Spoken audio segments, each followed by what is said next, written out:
यानंतर आता आपण थेट जाऊयात भंडाऱ्यामध्ये। भंडाऱ्यात 2 दिवसांपासून मुसळधार पाऊस सुरू असल्याचं दिसतंय। तुमसर तालुक्यातील तामसवाडी सीतेपार या गावांना जोडणाऱ्या पुलावरून पावसाचं पाणी वाहत आहे आणि यामुळे वाहतुकीसाठी हा मार्ग बंद करण्यात आलाय। प्रशासनाच्या वतीने नदीकाठच्या गावांना सतर्कतेचा इशारा देण्यात आलेला आहे।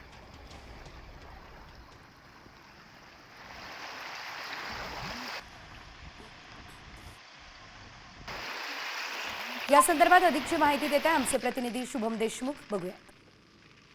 भंडारा जिल्ह्यात 2 दिवसापासून पावसाने जोरदार हजेरी लावलेली आहे, तर नदी नाले हे ओसांडून वाहत आहेत। मी सध्या आहे भंडारा जिल्ह्यातील तुमसर तालुक्याअंतर्गत येणाऱ्या तामसवाडी सीतेपार या मार्गावर। हा मार्ग 2 गावांना जोडणारा मार्ग आहे आणि आपण पाहू शकतो की पुलावर 3 फीट एवढा पाणी साचलेला आहे आणि सर्वत्र 2 गावाचा संपर्क तुटलेला आहे। तर इतर येथील शेत पूर्ण पाण्याने भरलेले आहेत आणि एकंदरीत जर विचार केला तर भंडारा जिल्ह्यात मागील 2 दिवसापासून मुसळधार पावसाने जोरदार हजेरी लावलेली आहे। तर गोसेखुर्द धरणाच्या पाणलोट क्षेत्रात वाढ झाल्याने गोसेखुर्द धरणाचे 33 पैकी 33 दरवाजे अर्ध्या मीटरने उघडण्यात आलेले आहे आणि त्यामधून 2,45,000 क्युमेक्स एवढा पाण्याचा विसर्ग करण्यात आलेला आहे। शुभम देशमुख, साम टीव्ही न्यूज, भंडारा।